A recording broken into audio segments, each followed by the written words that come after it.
The rain in New York came fast that afternoon sharp, heavy sheets that sent people running for awnings and taxi doors. The streets gleamed with water, neon lights streaking across puddles like brushstrokes on canvas. Inside a narrow little bookstore, tucked between a laundromat and a cafe, Sophia Miller stacked a fresh delivery of novels. The scent of ink and paper wrapping around her like comfort. She loved the shop. It wasn't glamorous, but it was hers in a way. The steady hum of customers flipping pages. The whisper of stories waiting to be discovered made her forget the weight of bills and the constant ache of responsibility. Sophia brushed damp strands of hair from her cheek, glanced at the clock, and sighed. Nearly closing time. She looked forward to a quiet evening at home, maybe with instant noodles and a new book. Then the bell over the door chimed. She turned and froze. The man who stepped inside didn't belong in her world. His presence filled the tiny shop like a storm. Tall, broad-shouldered, in a charcoal suit that fit with surgical precision. He carried himself with the kind of confidence that came from knowing the world bent to your will. Dark hair slicked back, sharp jawline, eyes so piercingly blue they seemed to cut through the dim light. Alexander Knight, even Sophia, who paid little attention to tabloids, recognized him. Billionaire, CEO of Knight Industries. One of the youngest men to dominate the Forbes list. And by reputation, cold, ruthless, untouchable. Her pulse skipped. What was someone like him doing in her little bookstore? He shook rain from his coat, his expression unreadable as his gaze scanned the shelves.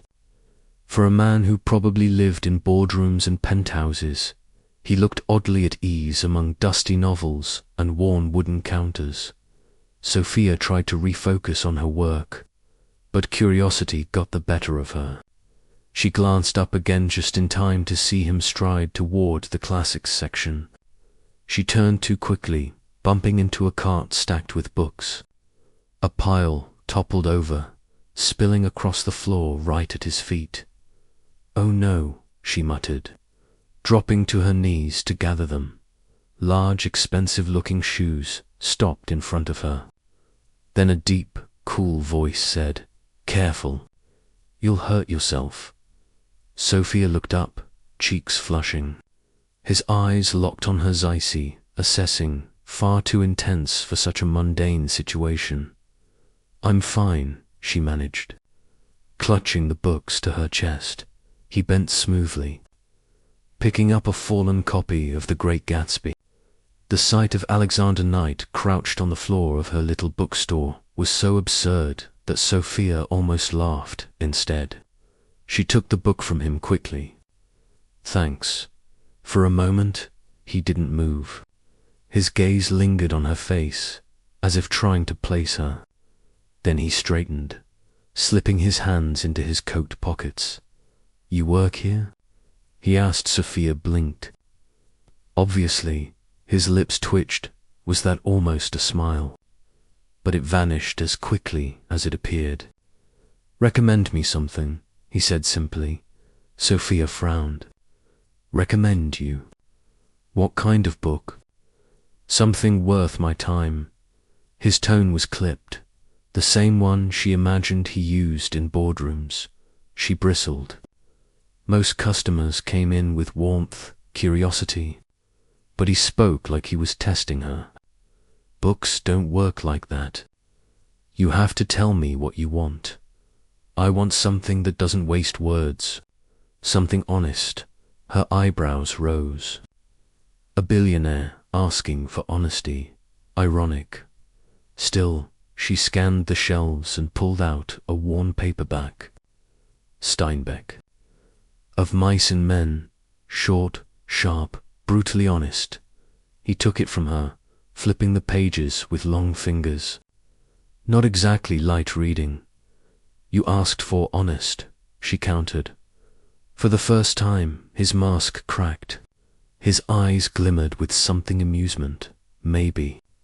He closed the book, tucked it under his arm. "I'll take it." At the register, he handed her a black credit card, the kind she'd only seen in movies. She rang up the modest total, handed him the bag, and expected him to leave without another word. Instead, he paused. "You didn't ask who I am." "I know who you are," Sophia said, meeting his gaze evenly. "But in here, you're just a customer." Something flickered across his face, surprise. Then something softer, quickly buried. He nodded once, took the bag, and walked out into the rain. The bell chimed again, and he was gone. Sophia stood behind the counter, heart racing, staring at the door. The shop felt strangely empty without him, like he had taken the storm with him when he left. She shook her head. Billionaires didn't wander into her world, and if they did, they didn't come back. Still, when she locked up that night, she couldn't stop thinking about the way his eyes had looked lonely, like a man who carried too much and shared too little. At midnight, as Sophia curled up with a book in her tiny apartment, the rain still pounding outside, she wondered why she couldn't shake him from her mind. And across town, in a glass penthouse overlooking the city, Alexander Knight's set of mice and men on his desk, staring at it longer than necessary. He didn't know why, but the girl from the bookstore had lingered in his thoughts all evening, and that unsettled him more than any hostile takeover ever could. 3 days passed, and Sophia had almost convinced herself the encounter in the bookstore had been a fleeting oddity. A billionaire wandering in, buying a paperback. It was strange, yes, but her life wasn't the kind that invited sequels. Then the envelope arrived. It was waiting at the bookstore's front counter when she came in for her shift. Heavy cream paper, her name written in precise lettering. Inside was a formal invitation, black and silver, embossed with the crest of Knight Industries. "You are cordially invited to the annual Knight Foundation Charity Gala. Black tie attire required." Her hands trembled. She hadn't given him her name, much less her address. How had Alexander Knight tracked her down? And why invite her, of all people, to a gala where millionaires rubbed shoulders with senators and royalty? Her first instinct was to toss it in the trash. The bookstore was her world, quiet, familiar, safe. She had no business stepping into his, but as the hours passed, curiosity gnawed at her. What if she said no to an opportunity she'd never see again? Against her better judgment, she borrowed a simple black dress from her friend and told herself she'd just go for an hour. 1 hour, then back to her real life. The gala was held at the Metropolitan Museum of Art, its steps glowing under 1,000 lights. Limousines lined the street, paparazzi cameras flashing as gowns glittered and tuxedos gleamed. Sophia felt like an intruder the second her heels touched the red carpet. Inside, chandeliers spilled golden light across marble floors. Waiters floated with trays of champagne, orchestral music hummed in the background, and the air shimmered with wealth. Sophia clutched her clutch tighter, trying not to gape. She had grown up counting dollars, not mingling with billionaires. Every corner of the room whispered, "You don't belong here." Then she saw him. Alexander stood near the center of the room, surrounded by investors and politicians, tall and striking in a perfectly tailored tuxedo. The crowd seemed to bend toward him, his presence magnetic. When his eyes met hers across the room, everything else blurred. He excused himself from the cluster of admirers and walked toward her, each step measured. When he reached her, his lips curved slightly. "You came." Sophia lifted her chin, trying to mask her nerves. I wasn't sure I would, and yet here you are. His gaze swept over her dress, his voice low. You look remarkable. Heat rushed to her cheeks, but she forced a cool tone. This world isn't mine. I don't know what you expect me to do here. Just be exactly who you are, he said. He led her through the room, introducing her not as a guest, but simply as Sophia. The name rolled off his tongue with unusual softness, but to the crowd it raised eyebrows. Who was she? Not a model, not a politician's daughter. Just a woman in a borrowed dress, with eyes too sharp to be impressed. Whispers followed them. Sophia felt the weight of judgment, the unspoken comparisons. One woman leaned toward her companion and whispered not so quietly, "She's no one." Sophia bristled, but Alexander's hand lightly touched the small of her back, steadying her. His touch was grounding, though his face remained unreadable. "You brought me here to prove something?" she asked when they had a moment alone near the bar. "Not to prove, to see." His eyes locked on hers. "I wanted to see if you'd stand your ground here, the same way you did in the bookstore." Her brows shot up. "So this is some kind of test?" He didn't flinch. "Everything in my world is a test." "Well, here's my answer," she said tightly. "I don't care about your world. I don't care about your money. I came because I was curious, not because I want anything from you." For a moment, his mask cracked. His jaw softened, his eyes glimmered with something almost vulnerable. "That's why you're different." Before she could respond, the orchestra swelled and couples drifted to the dance floor. Alexander extended his hand. "Dance with me." Sophia stared. "I can't. Not here. Everyone's watching." "Let them watch." His voice was calm, commanding. Against her better judgment, she placed her hand in his. He led her onto the floor, his movements confident, guiding. The crowd seemed to fall away as they moved together, her in borrowed satin, him in black tie perfection.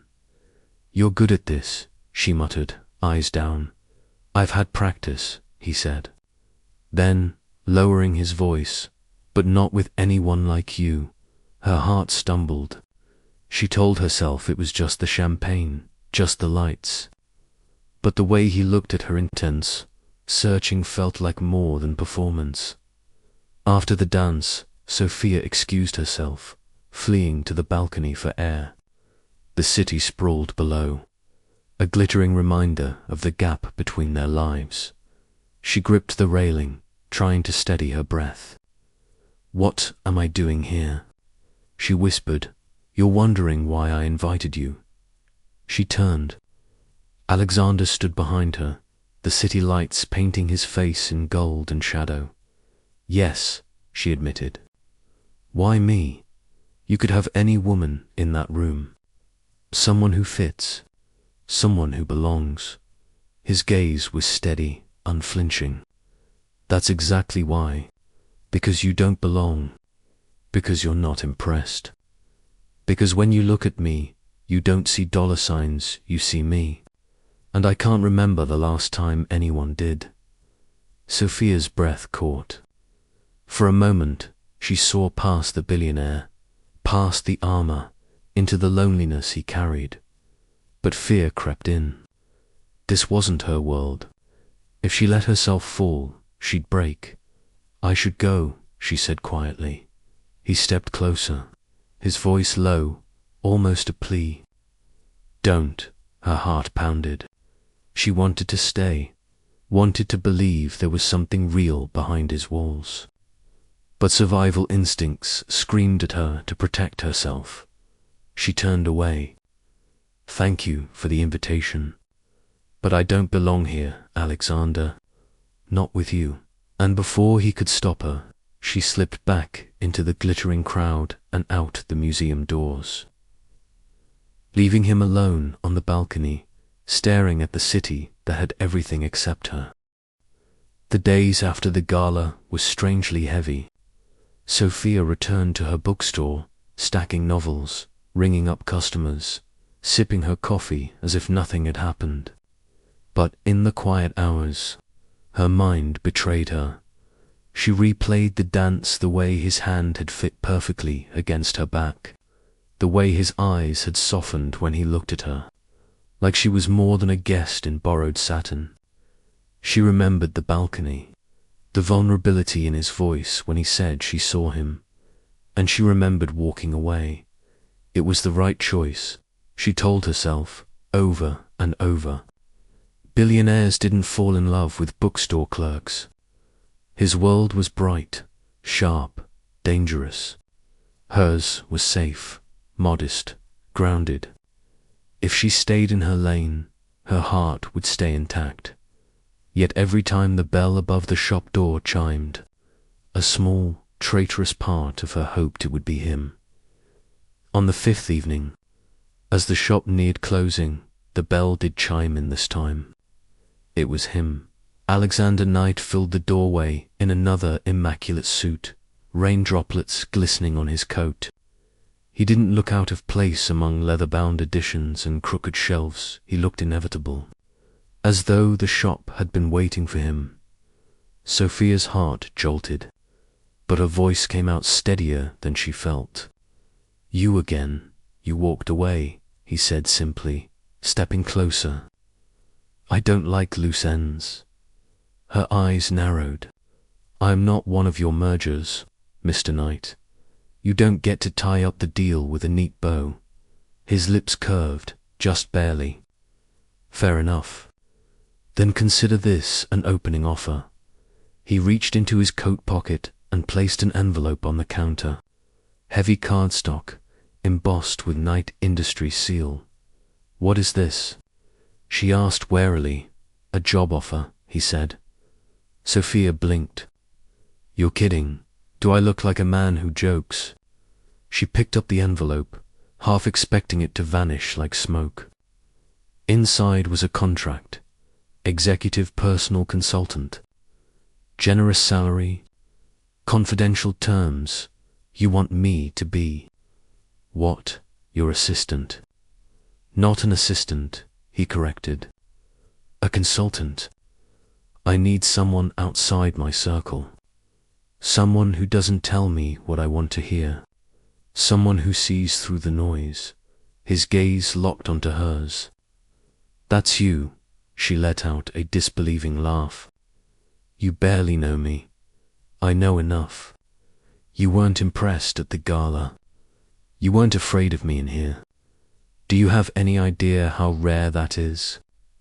Sophia shook her head. "This is insane. I sell books. I don't belong in your empire." "Exactly," he said, his tone edged with urgency. "That's why I need you in it." She shoved the contract back toward him. "I can't. My life is here." He didn't flinch. "Is it? Or are you hiding here because it's safe?" The words hit too close. She stiffened. "Don't pretend you know me." "I don't pretend," he said softly, leaning in. "I see a woman wasting her brilliance behind a cash register, pretending she doesn't crave more. You're scared of stepping into my world, Sophia. Not because you don't belong, but because you know you might." Her breath caught. For a moment, she hated him for being right, for stripping away her armor with so few words. "Why me?" she whispered. His answer was quiet, but it shook her. "Because when you look at me, I don't feel alone." The silence stretched. Outside, the rain drummed against the glass, steady as a heartbeat. Sophia finally forced herself to breathe. "Even if I said yes, I wouldn't survive in your world. I don't play politics. I don't lie for a living." "Then don't," Alexander said. "Be exactly who you are. That's what I'm offering." A seat at my side, no mask required. Her chest tightened. The temptation was there burning, undeniable. But so was the fear. What if I fail? She asked quietly. Then you fail standing next to me, he replied. And I don't let the people I choose fall. Sophia stared at the contract. It wasn't just a job offer. It was a doorway, a chance to step into a life she never imagined. But it was also a risk her independence, her heart, her sanity. She could stay here, safe, with paperbacks and routine. Or she could take his hand and step into the storm. Her fingers trembled as she slid the contract back toward him. I'll think about it. His eyes softened, but his tone remained firm. Do more than think. Decide, because I don't make the same offer twice. With that, he turned and walked out, leaving the bell to chime in his wake, leaving her heart pounding in the silence. That night, Sophia lay awake in her tiny apartment, the contract spread across her table. Her reflection stared back from the window, rain streaking down like tears. What am I doing? She thought. This isn't my world. But in the silence, another voice whispered, maybe it could be Dot, and for the first time. She wondered if stepping into Alexander Knight's empire meant losing herself or finally finding who she was meant to be. Sophia Miller had never been inside a building as tall as Knight Tower, let alone stepped through its gleaming glass doors as an employee. The skyscraper cut into the Manhattan skyline like a blade, every inch of it polished to intimidate. She clutched her new ID badge tighter than she meant to, the plastic digging into her palm. What am I doing here? She thought. The bookstore already felt like another lifetime. The receptionist waved her. Through with a polite but curious glance, word had spread quickly that Alexander Knight had hired an outsider, someone with no resume to speak of. Whispers followed her to the elevator, echoing off marble floors. When the doors opened on the top floor, she stepped into a world of steel, glass, and money. Floor-to-ceiling windows drenched the space in sunlight. Overlooking Central Park, assistants moved briskly with tablets in hand. Phones rang in clipped tones, and at the far end, behind a desk that looked more like a command center, sat Alexander. He looked up, his expression unreadable as ever. You're late. Sophia glanced at the clock on the wall. It's 8:59. His lips twitched. Late?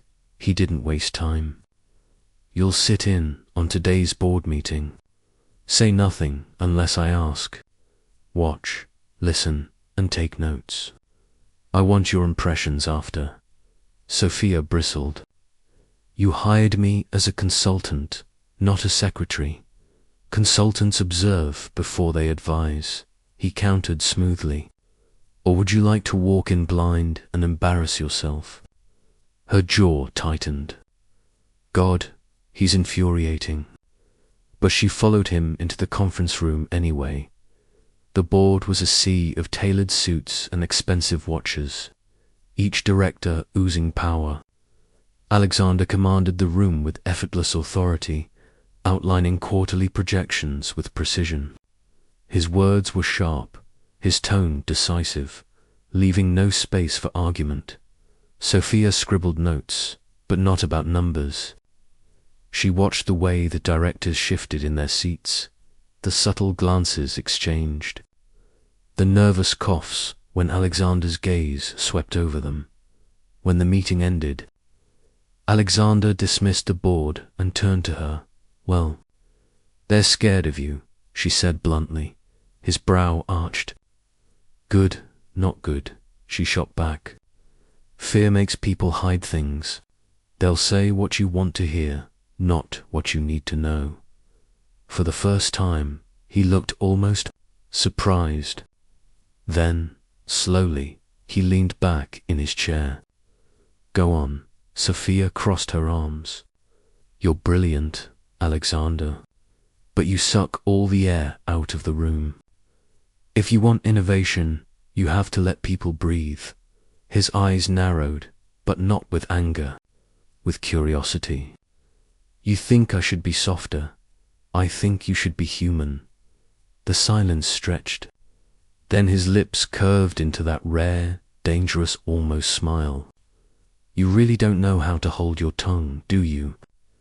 Not when the truth needs saying. He studied her for a long moment, then nodded once. Good. That's exactly why you're here. The rest of the week was a tug-of-war.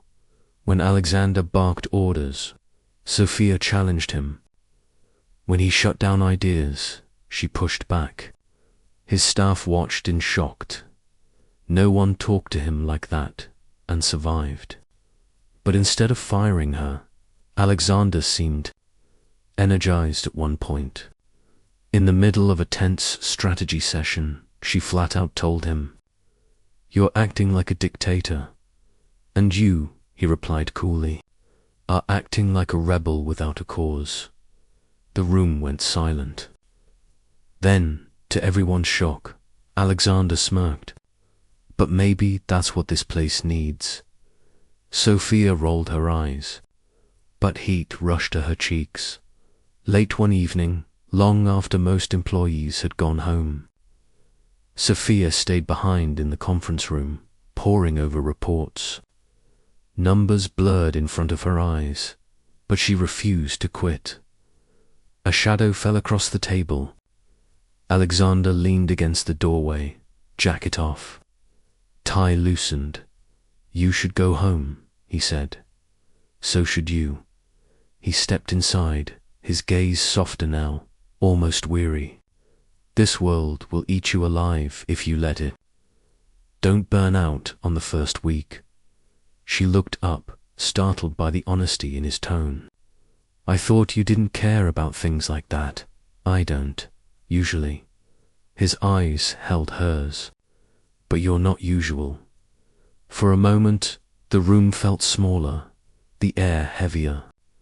Sophia's pulse quickened. She forced herself to glance back at the papers. "Don't think flattery will make me agree with you." A faint smile tugged at his lips. Noted the next morning.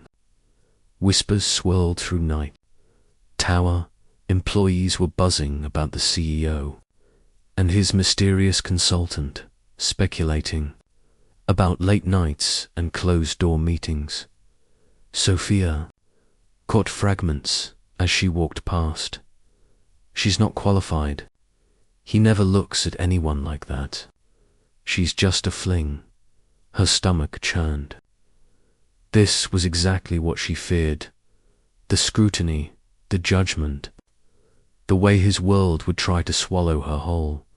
When she confronted Alexander in his office, she snapped, "People think I'm sleeping with you." He didn't flinch. "Let them." Her jaw dropped. "Excuse me. Rumors are inevitable. If you waste energy fighting them, they win. Ignore them, and eventually they move on." She shook her head. "Easy for you to say. You've had power your whole life. I'm the one being painted as a gold digger." Something darkened in his gaze. He stepped closer, voice low. "If anyone under my roof disrespects you, they'll answer to me." Sophia's heart thudded. She hated that part of her wanted to believe him, to lean into his protection. But she couldn't lose herself, not here, not to him. That night, back in her apartment, Sophia sat with her head in her hands. She had wanted distance, had promised herself not to get tangled in Alexander Knight's world. But every day, the lines blurred more. He was arrogant, infuriating, impossible. But he was also attentive in ways she hadn't expected.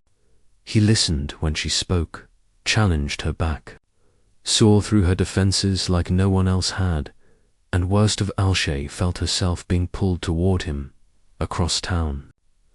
In his penthouse, Alexander stood at the window, glass of whiskey in hand. His reflection stared back at him, but his mind replayed her words, her fire, her defiance. For years, power had been his only language, but Sophia Miller was teaching him another one he wasn't sure he knew how to speak, but one he couldn't stop wanting to learn. Sophia barely had time to breathe before Alexander dropped the news. "You're coming with me," he said. Sliding a sleek itinerary across his desk, she blinked. "To Boston, for the investor summit." "To London," he corrected. "A week-long series of meetings with the European board." Sophia gaped. "A week, Alexander. I can't just." "You can," he said firmly. "And you will. You're my consultant, Sophia. That means I want your eyes on the ground, not hiding in a bookstore in New York." Her stomach twisted. Traveling with him? Trapped in his orbit for 7 straight days? It sounded less like work and more like a test she wasn't sure she could pass. "I don't even have a passport," she lied, hoping for an escape. He arched a brow. "It was expedited yesterday. You'll find it in the folder." Her jaw dropped. "You forged my signature." "Authorized it," he corrected. "You'll thank me later." Infuriating man. First class on a private jet wasn't like anything Sophia had ever imagined. Plush leather seats, fine wine, a crew who treated Alexander like royalty. Sophia sat stiffly, arms crossed, refusing champagne. "This is absurd," she muttered. Alexander glanced up from his laptop. "What is this? Flying halfway across the world in luxury, like money is oxygen." He smirked faintly. "Money isn't oxygen. It's gravity. It keeps everything and everyone in orbit. That's the saddest thing I've ever heard." He looked at her then, really looked, as if her words had pierced something. "Maybe it is." For a long stretch of the flight, silence settled between them. Yet the air felt charged, heavy with unspoken questions neither dared voice. London greeted them with grey skies and drizzle, a mirror of New York's moodier days. Their hotel was a 5-star fortress of glass and marble, each room larger than Sophia's entire apartment. When the concierge explained there'd been a mix-up with reservations, 2 suites had been given away, leaving only the penthouse with adjoining bedrooms, Sophia's pulse spiked. Alexander's expression didn't flicker. "We'll take it," Sophia hissed under her breath as they followed the bellman upstairs. "You can't be serious. It's a penthouse, not a prison," he said calmly. "Separate rooms. Relax." But when the elevator doors opened to reveal sweeping city views, a grand living room and a single shared space between their bedrooms, Sophia realized separate was a thin illusion. That night, after hours of investor meetings, Sophia stood on the balcony, staring at the twinkling city. Her heels pinched, her head throbbed, and she wondered if she'd ever feel like herself again in this world of sharp edges and endless scrutiny. "You held your own today." She turned. Alexander stood in the doorway, tie loosened, sleeves rolled up. He looked less like a billionaire and more like a man who had shed his armor. "You noticed?" She asked softly. "I notice everything about you," he said. Her heart stumbled. She turned back to the skyline, gripping the railing. "You shouldn't say things like that." "Why not?" His voice was closer now, the warmth of him at her side. "Because I might believe you." For a long moment, neither spoke. Rain pattered against the balcony, a steady rhythm. Sophia felt the weight of his gaze on her profile, the quiet intensity that always unsettled her. "You think I don't feel this too?" he asked finally, his voice low, almost raw. She froze. "Feel what?" "This pull," he said simply. "The way the air changes when you're near. The way I stop being Alexander Knight, CEO, and start being just Alexander." Her throat tightened. "I don't want to be another story in the tabloids. Another rumor attached to your name." "You're not a rumor," he said firmly. "You're the only thing that feels real." She turned, then, meeting his eyes, and saw it. Not the ruthless mogul the world feared, but the man beneath, bruised and lonely, desperate for someone to see him. The air thickened. His hand brushed hers on the railing, tentative, questioning. She didn't pull away. For a heartbeat, the world stilled. His gaze dropped to her lips, hers to his. He leaned in, close enough that she could feel the warmth of his breath, the tremor in his composure. Sophia's pulse thundered. She wanted this. God, she wanted it. But at the last second, she pulled back, heart pounding.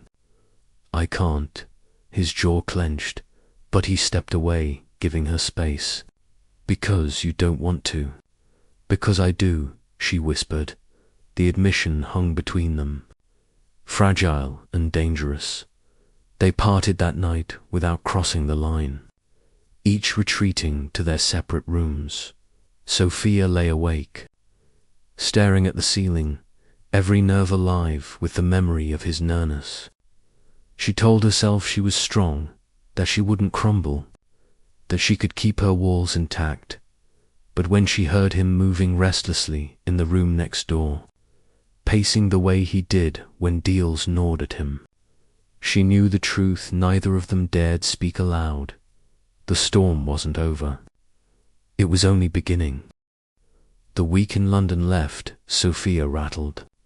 She returned to New York with her heart heavier than her luggage, carrying memories she couldn't unpack.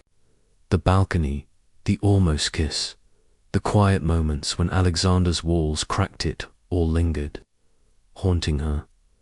Back in her bookstore, she tried to ground herself. Shelves and paperbacks were safe. Books didn't confuse her with stolen glances and whispered truths. Yet even here, his presence lingered. Every customer's shadow made her look up, half expecting him to stride in again. And of course, one evening, he did. The bell chimed, and there he was, immaculate suit, polished shoes, eyes carrying that familiar storm.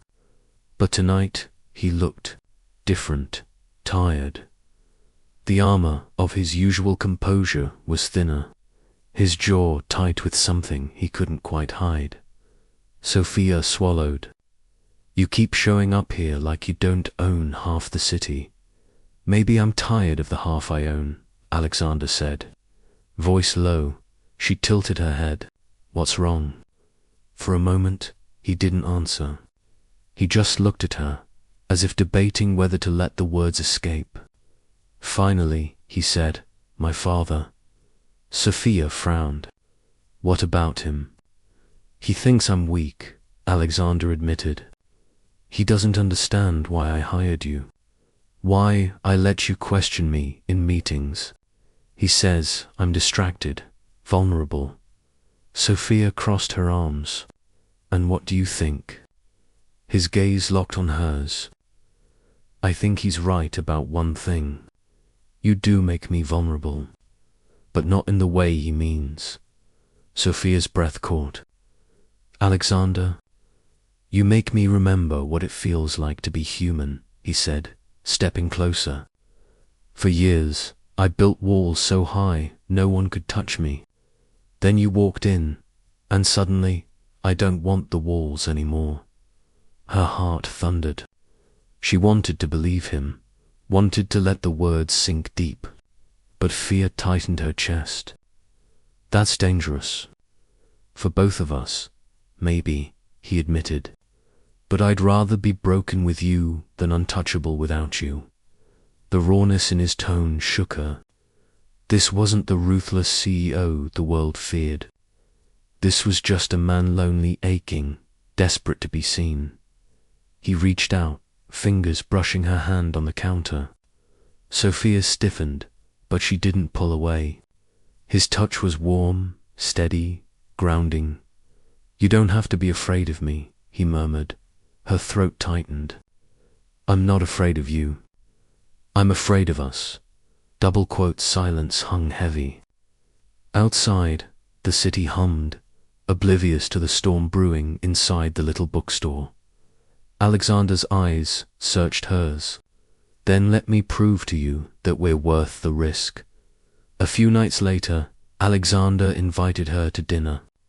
Not at a five-star restaurant, not in some glittering ballroom at a quiet Italian place tucked in a side street of Brooklyn. The kind of place with checkered tablecloths and candlelight in old wine bottles. Sophia raised an eyebrow when she saw him waiting at the table. "This doesn't exactly scream billionaire." "Good," he said, pulling out her chair. "I didn't want it to." Over pasta and cheap red wine, he asked about her childhood, her dreams, her fears. He listened not with the distracted politeness of a man used to being courted, but with focus, intensity. "You could have done anything," he said after she told him about the bookstore. "Why here?" She smiled faintly. "Because books don't judge. They don't care where you come from. They're safe, and me," he asked quietly. "Do I feel safe to you?" Her heart twisted. She set down her fork. "No, you're the opposite of safe." But the way she said it made his lips curve into a rare, genuine smile. Good. Later that night, he walked her home.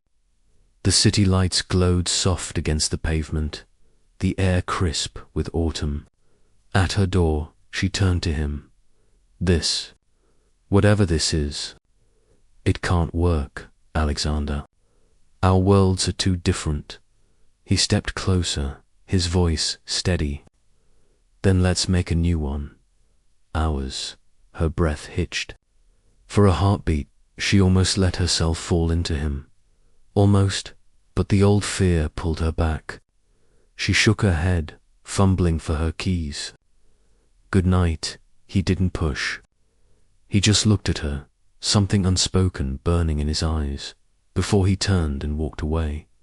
Back in her apartment, Sophia leaned against the door, heart pounding. She wanted him, God. She wanted him. But wanting him meant risking everything, her independence, her sanity, her heart. Across town, in his penthouse, Alexander stood by the window, the skyline sprawling beneath him. For once, the city felt empty. He thought of her laugh, her fire, the way she had looked at him tonight, not as a billionaire, not as a CEO, but as a man. And for the first time in years, he whispered aloud, "Don't give up on me, Sophia." Sophia knew working for Alexander would invite scrutiny, but she hadn't expected the storm to break so quickly or so viciously. It began with whispers at Night Tower that she had charmed her way into the CEO's office, that she was little more than a distraction. Then the tabloids caught wind. Within a week, glossy covers splashed her picture beside his, painting lurid headlines. Bookstore beauty snares billionaire. Who is Sophia Miller? Gold digger or girlfriend? Everywhere she went, eyes followed. Customers at the bookstore whispered behind shelves. Strangers on the subway snapped photos. Her safe, quiet life was evaporating. Sophia stormed into Alexander's office one morning, slamming a tabloid down on his desk. "Do you see this?" She snapped. "They're calling me a con artist, a leech. This is humiliating." Alexander glanced at the paper, expression calm. Ignore it, ignore it. Her voice trembled with fury. You don't get it. This is my life they're shredding. I didn't sign up to be your latest scandal. He rose slowly, eyes steady. Sophia, this is the cost of standing next to me. I can protect you, but I can't silence them. I don't need protection, she shot back. I need honesty, are we? Is this real? Or am I just some temporary distraction for you? For a heartbeat, silence stretched. Then Alexander's mask cracked, anger flashing. Do you think I bring anyone into my life this way? Do you think I risk my company, my father's wrath, for a distraction? Sophia froze. The intensity in his eyes left no room for doubt. That afternoon, Sophia learned what Alexander meant about his father. Richard Knight was a legend in business, ruthless, calculating, feared. When Sophia walked into the conference room for a strategy session, she felt the air shift. Richard sat at the head of the table, silver hair immaculate, gaze sharp as a blade. So this is the consultant, Richard said, his tone dripping skepticism. The girl from the bookstore. Sophia stiffened. Sophia Miller, she said evenly, meeting his gaze. Richard's smile was thin. My son has always had peculiar tastes. But let me be clear, Miss Miller, his world is not yours. Stay in your lane. Before Sophia could respond, Alexander cut in, voice like steel. That's enough, father. Richard's eyes narrowed. You think with your heart, not your head. That's weakness.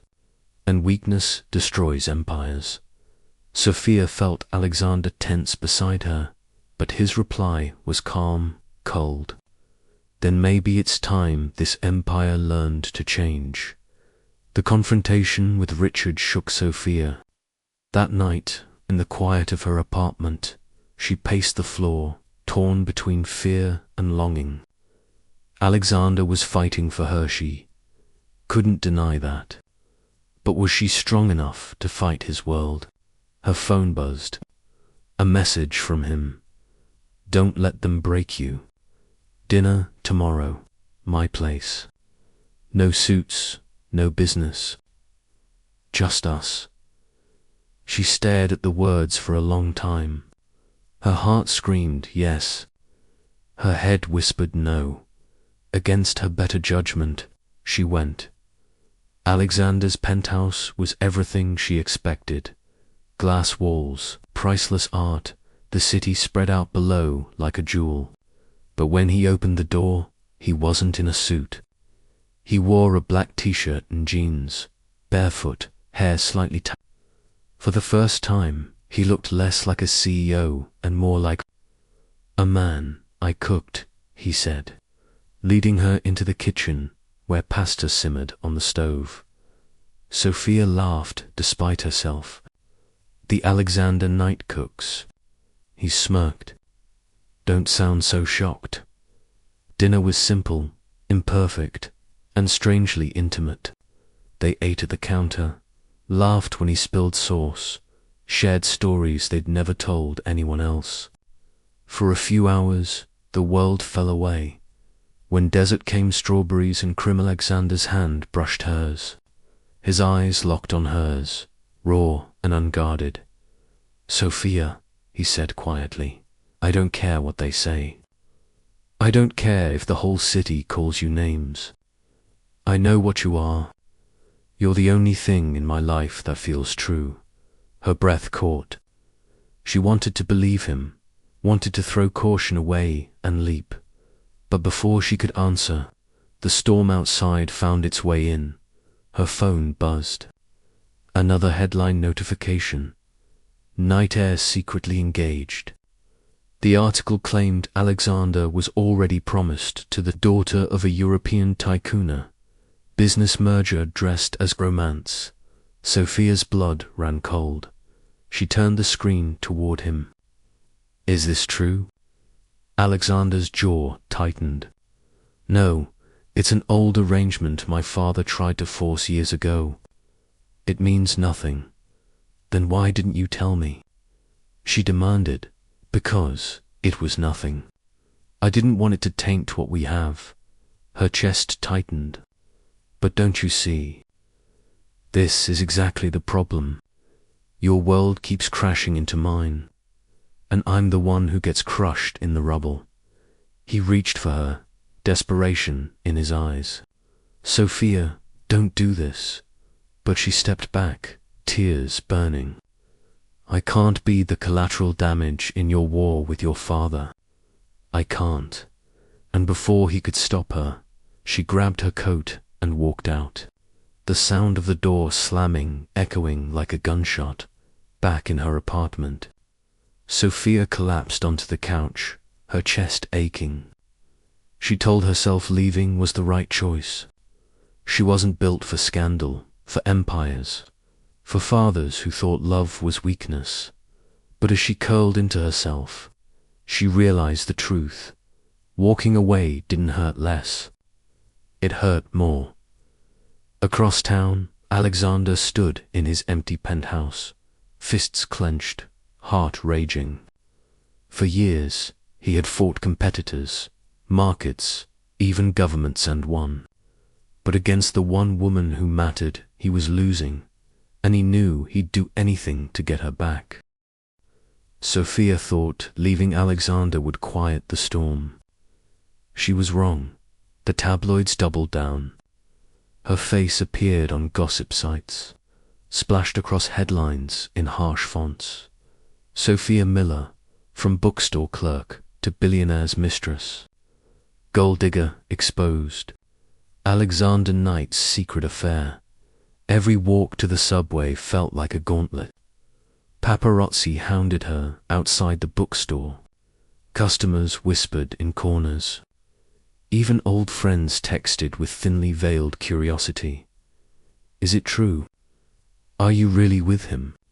Sophia tried to stay strong, but every headline cut deeper. By the end of the week, she was trembling at every phone buzz, flinching at every camera flash. The life she had built, her safe little world, was unraveling. One night, unable to sleep, Sophia paced her tiny apartment. Her phone buzzed again, another notification. She snapped, tossing it onto the couch. Then came the knock at her door. When she opened it, Alexander stood there, rain dripping from his coat, eyes blazing. Why didn't you answer my calls? He demanded. She folded her arms. Because there's nothing left to say.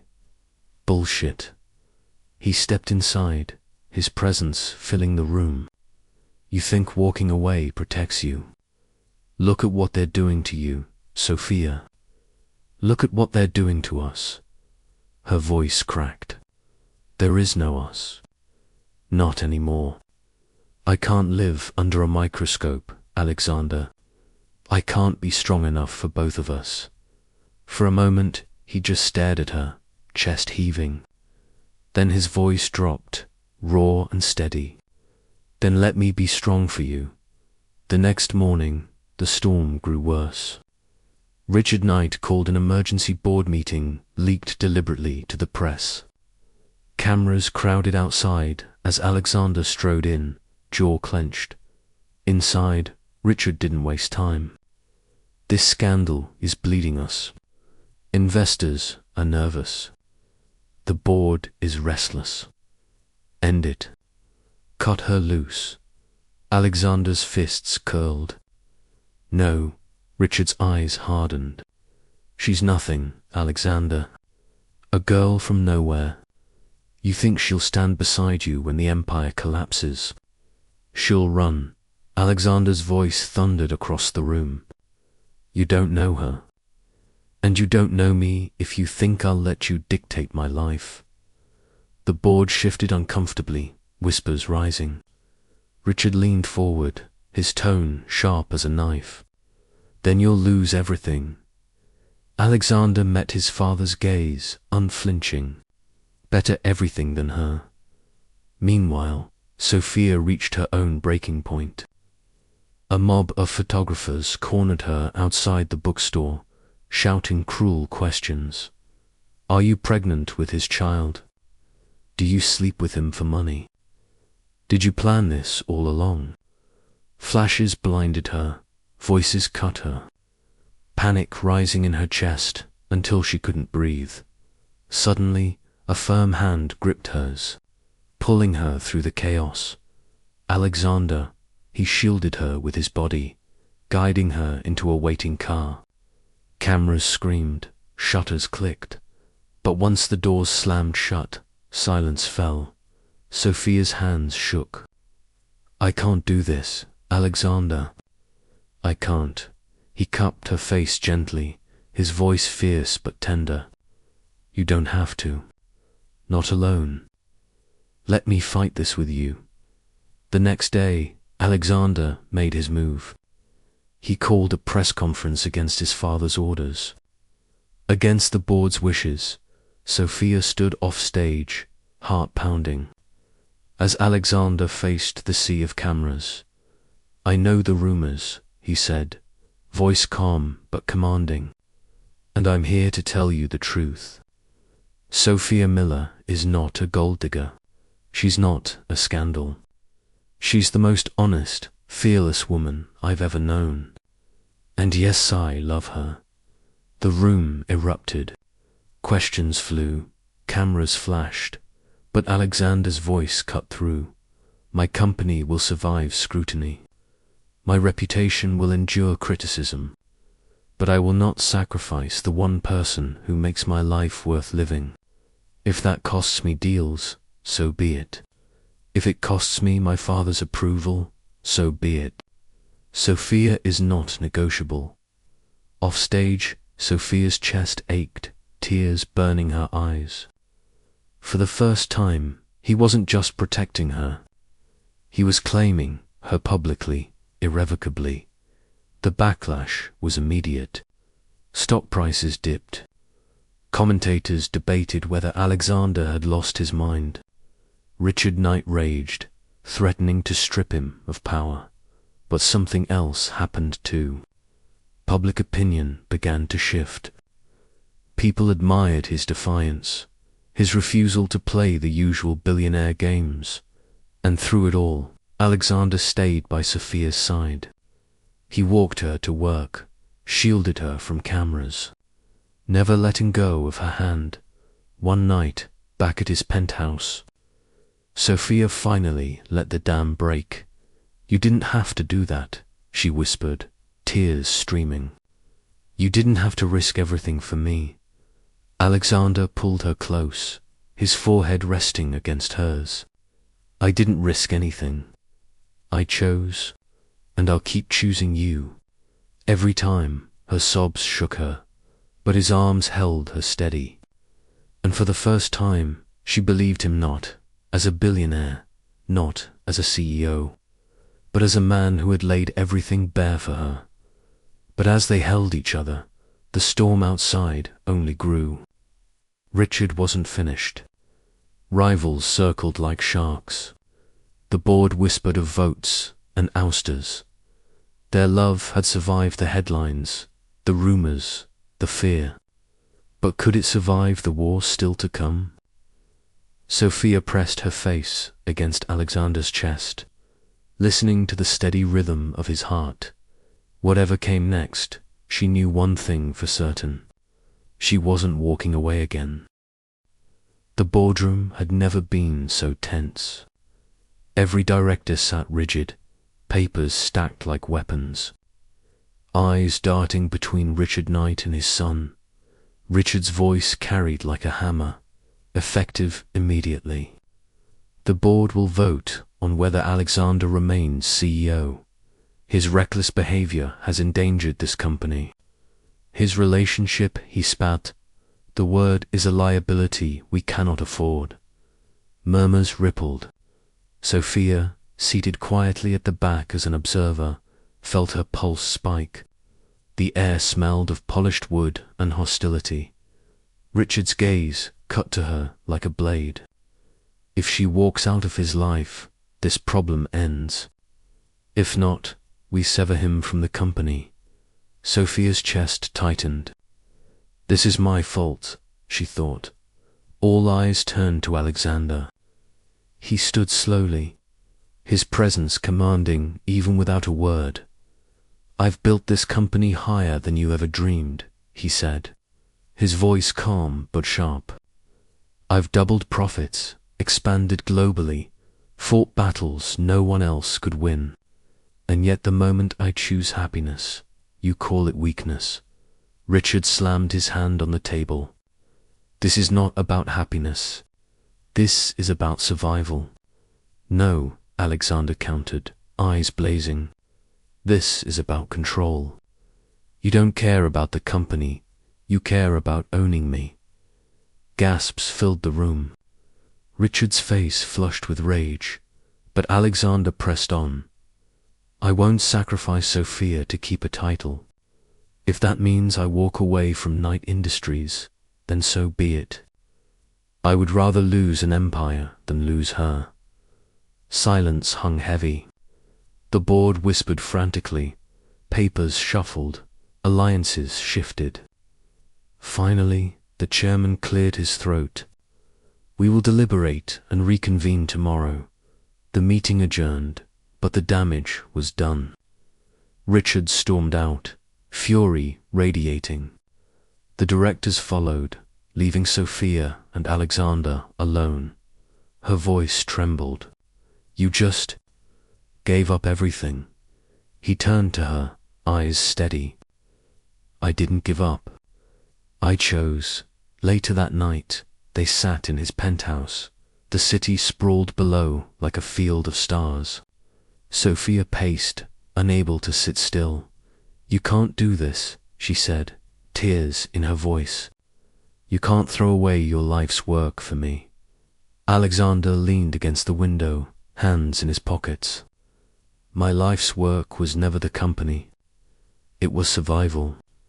It was proving to my father I was strong enough. But you make me want more than survival. You make me want to live. Her chest ached. And what if I'm not enough? What if I can't handle this world? He crossed the room in 3 strides, taking her hands. Then we'll build a new one. Together, the next day, the board reconvened.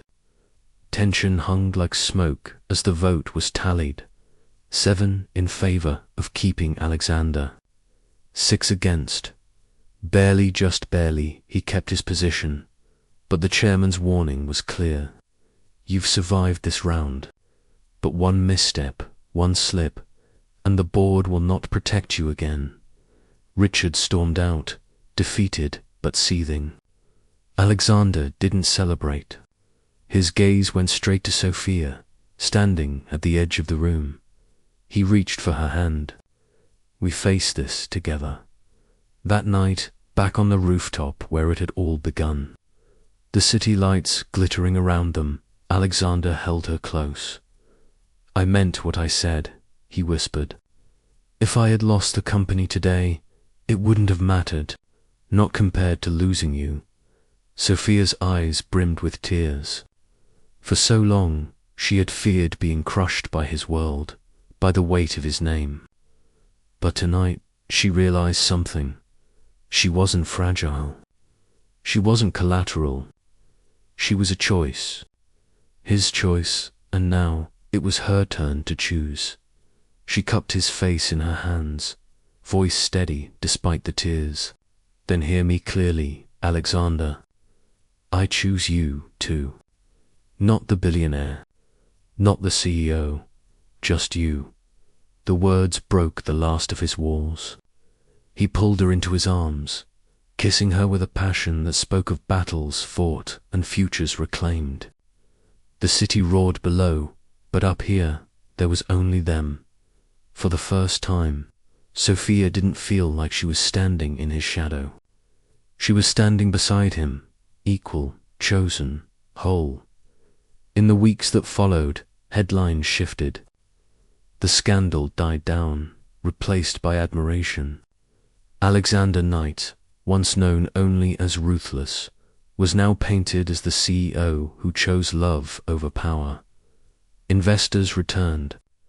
Nova projects thrived. And Sophia, though still wary of cameras, no longer flinched. She walked beside him with her head high, hand in his, unashamed. The war with Richard wasn't over. Rivals still circled. Challenges still loomed.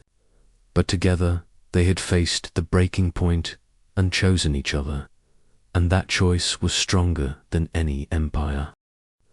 Years later, the city hadn't changed. Skylines still glittered like a crown at night. Its heartbeat still fast, relentless. But Alexander and Sophia Knight had changed.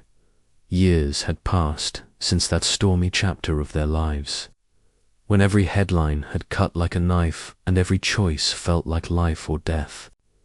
Now they stood taller, side by side, not just as lovers, but as equals. Knight Industries, once the domain of Richard Knight, was theirs, now transformed into a company built not only on profit, but on innovation, sustainability, and integrity. Sophia's influence was everywhere. In the new literacy programs the foundation funded, in the eco-initiatives the company backed. She wasn't just the woman on Alexander's arm. She was his partner in vision, his fiercest ally, and the world had learned to respect her for it. One evening, after a long day of negotiations, they returned to the rooftop of the old Brooklyn bookstore, the place where everything had begun. It had been renovated now, string lights twinkling overhead, the skyline blazing in the distance. Sophia leaned against the railing, her hair catching the glow of the city. "Sometimes I still can't believe this is our life." Alexander slipped an arm around her waist. "It's ours because we fought for it, because you never let me give up." She smiled. "You didn't let me, either." They stood in silence for a moment, watching the city they had once feared now lying at their feet. Behind them, inside the loft space they now owned, laughter rang out, friends, colleagues, the family they had built beyond blood. And in the nursery tucked down the hall, their daughter slept soundly, a small paper airplane mobile turning slowly above her crib. Sophia glanced back, eyes soft. "Do you think she'll ever know how hard it was? How much we risked to be here?" Alexander kissed her temple. "She'll know the truth that love is worth fighting for. That power means nothing if you don't have someone to share it with." But even now, challenges lingered. Rivals plotted. Markets shifted. Richard, though no longer in power, still loomed in the background, waiting for them to stumble. Sophia knew storms would come again, but she also knew they weren't the same people they had been. They had been tested, broken, mended. They were stronger, now together. She turned to Alexander, her hand finding his. "Promise me something, anything, no matter what comes, no matter what they throw at us. We keep choosing each other." His grip tightened. "Always," as the city roared below. Alexander and Sophia stood on the rooftop where a billionaire once wandered into a bookstore and found more than he expected. Their story wasn't neat, wasn't finished. New chapters waited, full of triumphs and storms alike. But they had written the hardest parts, already and chosen to keep writing together. The night sky stretched endless above them, a canvas of stars and possibilities, and hand in hand they stepped into the future.